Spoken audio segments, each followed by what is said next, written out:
Hi guys, we're parked out here in front of Vrbancic Brothers Racing Engines. As many of you know, I have a 68 Chevelle SS. That's a cruise night car that I run down at the drag strip occasionally.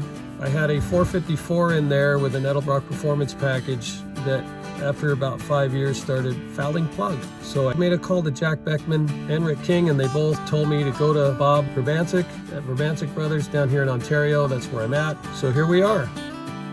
We started off with a dark Big M2 block with the billet main cap. So basically you can pretty much do whatever you want power level wise. It's the same block we use for our blow through alcohol top dragster engines that, you know, make basically between 1800 and 2300 horsepower.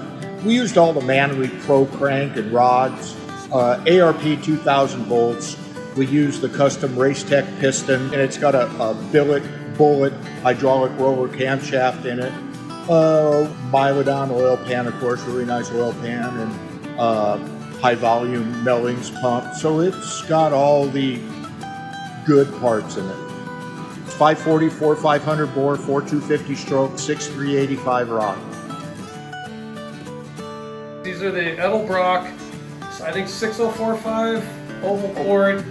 They are the oval board head. Resized the exhaust, of course, and resized the intake, rolled the intake up to match the big bore L88 style manifold.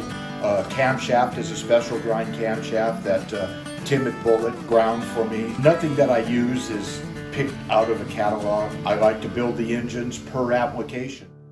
Can we hear it idle? Sure.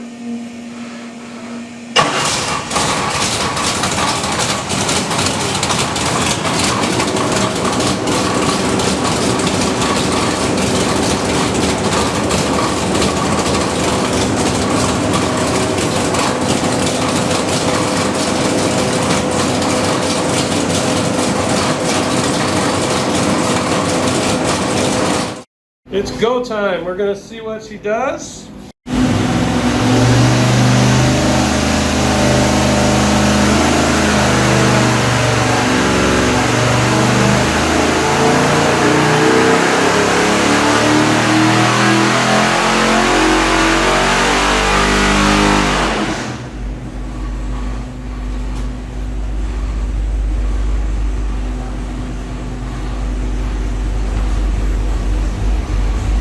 Wow. Yeah, it made one. 662 torque, 636 horsepower. They'll be okay for a smoky burnout. Yeah, in first, second, third gear. Very successful here. I gotta say, Bob, you surpassed all my expectations. I love the intake you put on here. The power is awesome. You've done it all for me. I came in here and I said, Bob, I'd like a cruise night car engine, so I'm not looking to be Johnny Racer, but I'd like to go to the track occasionally. So I wanted something that was sitting idle, pump gas, but still respectable if I did leg the thing. And kind of hoping to get close to 600, maybe 600 horsepower, and being well over that, I'm quite happy. An 850 Holly is all. Good short block, good money spent on the dart block and the rods and everything. I think it'll last for quite some time. When I build this, we weren't building it to extract every 1 horsepower out of it. You have to build per application. So we figured out what we wanted to do. We figured out the application. So you put the correct ring pack in it that's going to last a long time, you know, and will seal correctly. So you won't have any problems with it down the road. The first thing people want to ask about, oh, how much power did it make? The power is relative to how much torque you want it to make. You know, actually the power number is a calculation off raw torque. The dyno measures raw torque, and the horsepower is a calculation off that. Sure, you want it to make power after the torque curve is done and the torque starts going down. The car will keep accelerating because it makes the power up there. That's where the power is usable. But you get that torque curve flat, and it makes a good average of torque between the RPM range, as in this motor, 3,000 to 6,000. You can't shift the car in the wrong place. Any place you press the throttle, it's going to accelerate the car because it's always in the torque range. Yeah, I appreciate everything you've done here. I can't wait to get it in the car and move on to the next video showing what it does at the track. So I appreciate it. And anybody that's interested in Southern California, come see Bob Vrbancic, because this guy knows what he's doing. Appreciate it, Jerry. Thank you so much. Thank you, sir.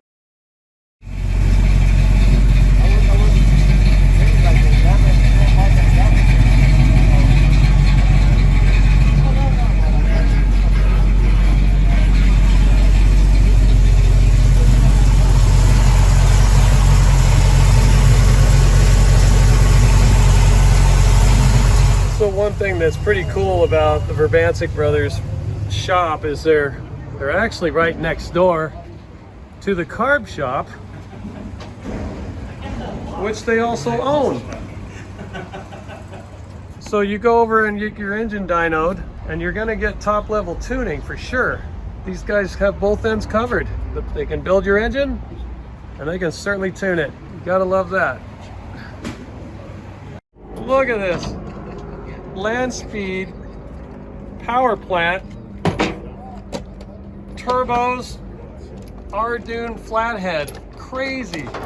So Rick, you've known Bob a while. Yeah, I've known him for a long time. We used to race at Irwindale together. The time we were at Irwindale running my Thunderbird, and I wanted someone else to drive it, but I was afraid to let Bob drive it because he had kind of a reputation of tearing shit up. I mean, I remember when he yanked the Hurst shifter handle off of the transmission. So I chose not to let him drive it, which I think probably hurt his feelings. Good stuff. Yep.